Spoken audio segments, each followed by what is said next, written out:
Good evening, sir. Welcome to Business Today. Good evening. I think to start us off on the conversation, just speak to us about the gross domestic product. Give us a layman's explanation of what it is and why it is so important and why countries measure development based on that. Thank you very much for the question. Gross domestic product, the usually well-known name is GDP in short. It's really the measure of all the value of the final goods and services that is produced within a country or within an economy in a specified period of time. So in a layman, really, it's a production of goods and services. Of course, excluding double counting of things that are produced by other agencies or other industries, so that you cannot overestimate the production process. So it must be confined to a period. Usually it's a 1 year or a quarter. So it is important because really, it follows kind of consistent framework in measuring it. Of course, it's a denominator to many things. And a lot of countries look at it, and you've got targets of a fiscal deficit to GDP, debt to GDP. So it's a denominator that is consistent, and a country measure themselves in terms of policy making, in terms of the health of the economy. So because when the economy is growing, you know that economic activities are peaking. And when economic activities are peaking, there is employment into the economy, and people are getting income, and it all links to poverty elevations. That is quite important. So predictability, and as far as how competitive your nation is, and so on. Yes, and to other countries as well. So when we look at, we say we're concentrating on January to March, the first quarter of 2025. What is the picture that the GDP tells? Yes, we are saying that the economic performance in the first quarter of 2025, it grew by 2.7. This is compared to the 4.8 that was recorded in the same period of 2024. You can see that it's a deceleration, or it's a slower growth. Okay. In other words, it's growing at a slower pace. The performance is mainly due to the agriculture sector. We have seen also that the fishing sector also didn't do very well during the period under review, as well as the manufacturing sector. So these are sectors that actually contracted? Contracted during the period of review. So basically, if you look at the manufacturing sector, those that are linked to agriculture, such as meat processing as well as fish processing, also showed some slight declines as well. Okay. What was the picture as far as diamonds? I think that's another one we always look to. Diamond in the mining sector didn't really outperform, but the mining sector was really driven by the uranium sector that was very robust during the period under review in the mining and acquiring sector. Okay. Then as far as the economic expansion of $4 billion, this sounds like quite an amount, but could you just bring us into context? What does this expansion of $4 billion actually mean? Over what period is that? And then, just break it down for us. Yes. When we are talking about the 4 billion, it's more like in nominal terms. So as I've started off talking about the GDP as being a denominator. So this is the value as well as the output put together, so that you can see the size of the economy in itself, how big is it. Okay. So in fact, when we are saying it has expanded by 4 billion, it means that our cake has become bigger.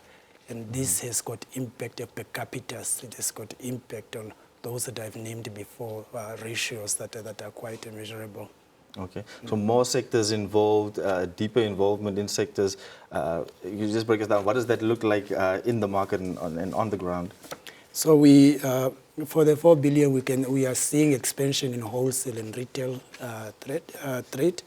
The transport sector also expanded during the period under review. That health and education sector also, we see that the value have expanded very much during that period, as well as, of course, financial services, where you find insurance as well as banking sectors. Okay, so you would say tertiary actually picked up where the primary and the secondary have Definitely, yes. have actually gone down. Let's talk about consumption. Here we're talking about private consumption as well as government consumption. What does the picture look like in either case? Of course, private consumption, it's more we are looking more on, of course, household sector as well as non-profit institutions that are serving household. We are saying that the value of during the first quarter was about 48 billion for this one, and this is really a marginal growth in nominal term expansion of 1.2. In real terms, it has declined slightly by 0.7. Okay. So we are saying that perhaps there was not much. There is a bit of a downward trend in the spending of household. Okay. In terms of government, of course, it was about 16 billion in total size. But of course, in real growth, it grew by 3.2%. We've seen also that government expenditure on goods, on services have really picked up during the period under review. All right. And then just maybe, is there any indication from the period that we're in now, since March, as to what the picture would look like for Q2?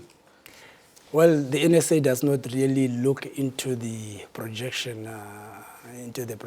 We do not go into that area because we cannot be a referee and a player at the same time. Otherwise, you'll find out that if I tell you it's going to go this way, then might start making investment decisions based on that. Yeah. Okay. Maybe we can end with the NSA. Maybe just you do these figures, these statistics on both a quarterly as well as an annual basis. Why is it important to have that distinction and to monitor these statistics in that way? Yeah, we need to understand how the economy operates, and we need to understand how businesses, where we get some of our information, so operate. They operate in financial years, and normally, of course, during the year, there are no financial statements that are ready, and on an annual basis, you've got some kind of more comprehensive picture of the economy, okay, on which you are going to come with revenues and expenditure that is used to compile this. So the annual one is more comprehensive in terms of that. The quarterly it is based on some output indicators, for example, and you would want also the nation to know the direction in which the economy is going instead of waiting a year for you to find out, so that you can really see that are we on a downward trend or upward trend. So it's very important for the NSA for us to be able to inform the public in more real terms as well. So okay, the two, of course, in principle, in compilation, they are the same and harmonized, but of course, less information in the quarterly than in the annual. Okay. Maybe then just as far as the financial services sector, I think we talked about the tertiary services sector, but specifically financial services, how are we doing there, and what is the picture that we see from the statistics? The financial services, as I've indicated, it is the banking sector as well as the insurance sector. Banking sector, of course, are those that are taking deposits and also, of course, extending loans to people. Of course, the insurance sector are more of those that are, of course, of medical aid and pension funds. Okay. So we are saying that the financial sector in the first quarter of 2025 grew by 6%. It's quite a higher growth than the 4.7% that was recorded in the same period. So from the indicators, we have seen that premiums in insurance have also increased during the period, and deposits have also increased during that. And so the indicators are showing that economic activity in the sector is really picked up. All right, so quite a healthy picture there. Yes. All right, well, thank you so much for joining us this evening and sharing some of that and elucidating on some of those statistics. Thank you.